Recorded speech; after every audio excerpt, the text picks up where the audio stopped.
Assalamualaikum warahmatullahi wabarakatuh, sahabat Dr. Saud Gisara yang kami muliakan. Bertemu lagi di channel kesayangan kita, yaitu channelnya Petani Profesional Indonesia.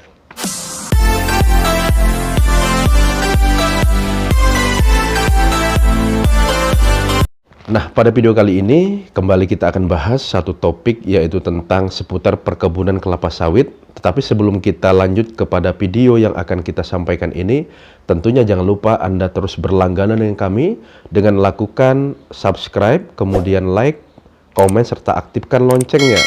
Karena dengan Anda mengaktifkan lonceng, maka Anda akan terus diberitahukan ataupun adanya notifikasi pemberitahuan terhadap video kami yang terbaru. Sahabat Gisara, pada video kali ini kita akan bahas satu topik, yaitu seputar tentang bagaimana kita bisa meningkatkan performa dari jumlah buah kelapa sawit. Di video sebelumnya kami sudah bahas, yaitu bagaimana sih mengatasi buah yang trek gitu ya. Sebenarnya video ini ada hubungannya dengan video sebelumnya, cuman video ini lebih menitik beratkan kepada poin-poin penting yang harus Anda lakukan ataupun Anda persiapkan ataupun Anda jaga begitu supaya produksi kelapa sawit Anda itu bisa optimal. Ini kami sajikan karena banyaknya dari rekan-rekan petani Indonesia, rekan-rekan petani kelapa sawit yang mempertanyakan mereka bagaimana sebenarnya nih kelapa sawit saya, kenapa buahnya kok nggak banyak? Nah, sekarang harganya lagi mahal nih Pak Dr. Gisara, tetapi buahnya sayang sekali tidak banyak.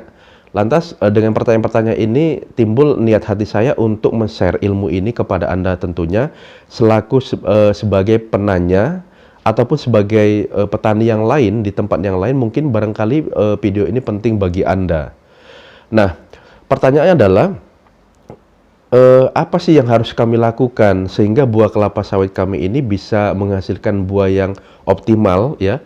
Artinya dalam setiap pelepah dari satu pohon itu kan terdapat 8 pelepah spiral begitu ya.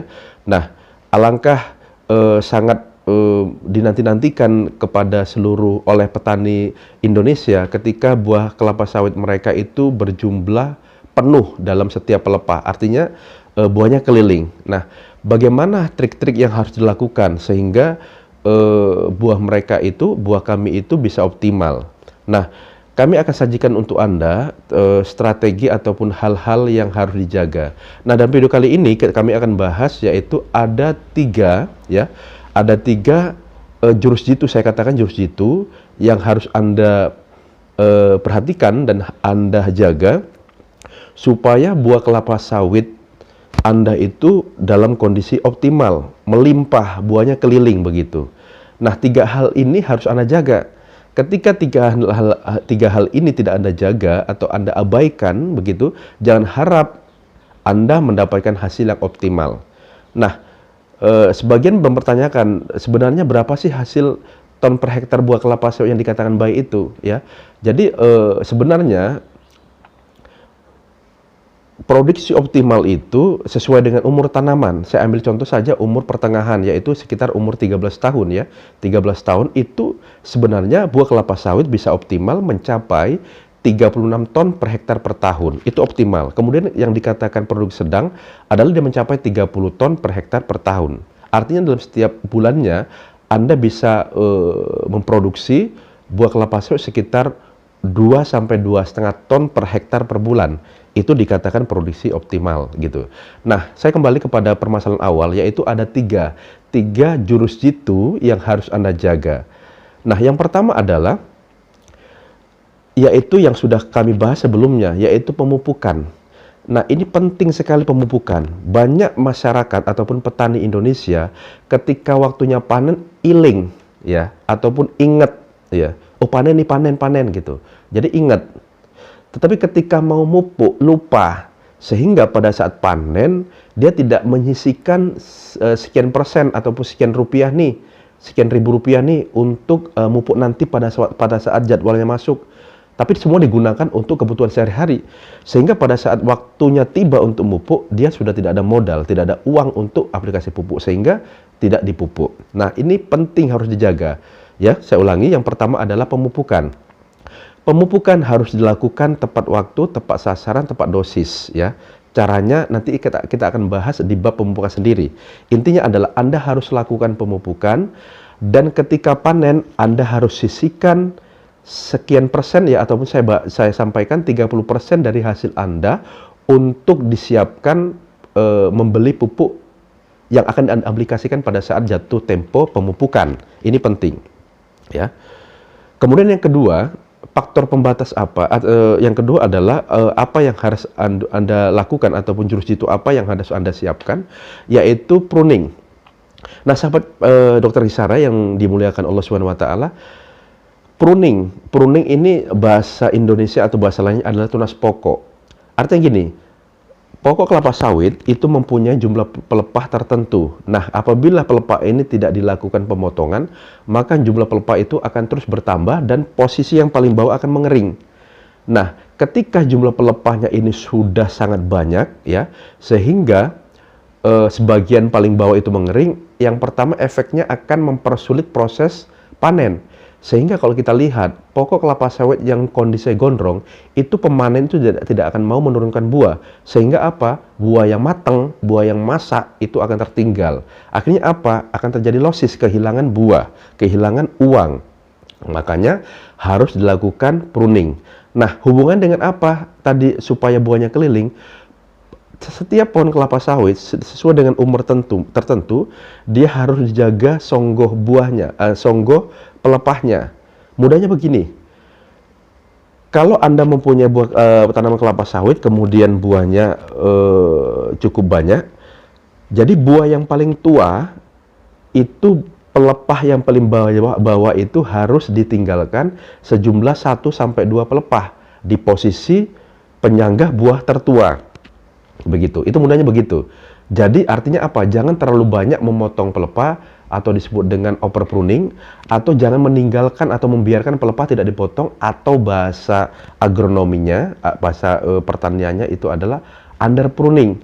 Jadi siapkanlah songgo pelepah itu sejumlah 1-2 pelepah di bawah buah tertua. Nah, apa tujuannya? Jadi daun ini merupakan bagian organ tanaman yang digunakan untuk proses memasak, fotosintesis atau asimilasi. Jadi segala bahan mentah, bahan baku yang akan diolah di daun, klorofil, kemudian cahaya matahari, ya kemudian unsur hara yang lainnya akan diolah dalam bentuk proses fotosintesis. Nanti hasilnya ini itu akan dialokasikan atau ditranslokasikan ke organ tanaman, yaitu untuk proses pertumbuhan sebagai energi yang digunakan untuk proses pertumbuhan. Selebihnya akan disimpan menjadi cadangan makan di setiap organ, batang, daun, dan juga buah, begitu. Sehingga jumlah pelepah ataupun daun yang kurang akan menyebabkan hasil cadangan makan yang disimpan ke buah akan semakin berkurang. Begitu dia. Ya, paham ya? Jadi begitu. Intinya adalah Anda harus lakukan manajemen yang baik terhadap pruning. Dengan cara tadi, yaitu siapkan atau tinggalkan pelepah 1-2 pelepah di bawah posisi buah tertua. Paham ya? Ya. Kemudian kita masuk kepada yang ketiga. Jurus ketiga adalah faktor pembatas. Atasi faktor pembatas, ya. Jadi atasi faktor pembatas. Faktor pembatas ini apa gitu? Yaitu segala hal yang menyebabkan terganggunya proses pertumbuhan. Contoh faktor pembatas adalah kondisi areal kita tergenang. Jadi sawit itu tumbuh di atas areal yang tergenang. Artinya tidak ada drainase yang baik. Sehingga ketika hujan turun kemudian terjadinya aliran air, dia tertahan di areal Anda. Sehingga menyebabkan tanaman ini kelebihan air, sehingga sulit untuk bernapas. Nah, ini harus ditanggulangi dengan cara apa? Bukalah drainase yang baik supaya tanahnya ini bebas dari genangan air, atau bisa Anda tinggikan, Anda buat tapak kuda begitu. Ya, tujuannya adalah supaya tidak terjadi kelebihan air. Walaupun kelapa sawit itu membutuhkan air sangat banyak sekali, yaitu 8 liter per hari di usia tanaman remaja. Tapi kalau kelebihan air lebih dari 8 liter per hari, itu juga menyebabkan tanaman kelapa akan stres. Itu salah satu contoh. Kemudian contoh yang lain, misalkan terjadi serangan tikus, ini juga dikendalikan. Artinya apa? Sebenarnya faktor pembatas ini adalah hal-hal sifatnya yang bisa mengganggu proses pertumbuhan kelapa sawit. Yang ketiga juga bisa saya katakan bahwasanya tanaman kelapa sawit ini sudah terlanjur ditanam di jarak tanam yang tidak tepat, artinya terlalu rapat. Jarak tanam tepat itu adalah sekitar 8,2 meter antar baris, kemudian antar pokok adalah 9,2. Nah, ketika jarak ini tidak tepat awalnya, mungkin waktu Anda membeli kelapa sawit sudah tertanam, sehingga jarak tanamnya itu tidak wajar terlalu rapat, sehingga menyebabkan tanaman terjadi etiolasi. Etiolasi ini adalah pertumbuhan tanaman yang sangat cepat dan menyebabkan perampingan dari batang, sehingga ini menyebabkan tidak optimalnya pertumbuhan buah. Karena apa? Kurangnya cadangan ataupun asupan dari sinar matahari karena jarak terlalu rapat. Maka kalau sudah seperti ini, apa yang Anda lakukan? Maka Anda harus lakukan namanya thinning out. Ya, thinning out itu adalah memilih beberapa batang tanaman yang mesti dilakukan penumbangan. Pilihlah batang yang kira-kira itu mewakili untuk diambil dan ditebang. Sayang ya, sebenarnya sayang. Tapi kalau misalkan ini kita biarkan, menyebabkan tanaman lain tidak optimal pertumbuhannya. Sehingga ini harus Anda lakukan. Ya, jadi ingat 3 jurus jitu yang Anda lakukan supaya buah kelapa sawit Anda optimal pertumbuhannya, buahnya melimpah, sehingga Anda dapat memenuhi kebutuhan hidup Anda dengan Anda sebagai menjadi profesi sebagai petani kelapa sawit profesional. Demikian video yang dapat kami sajikan untuk Anda. Saya yakin video ini dapat memberikan inspirasi bagi Anda untuk dapat menjadikan Anda sebagai petani kelapa sawit profesional, dan tentunya nantikan video kami yang lainnya tentunya di channel kesayangan Anda, yaitu Dr. Sawit Gisara. Demikian, Assalamualaikum warahmatullahi wabarakatuh.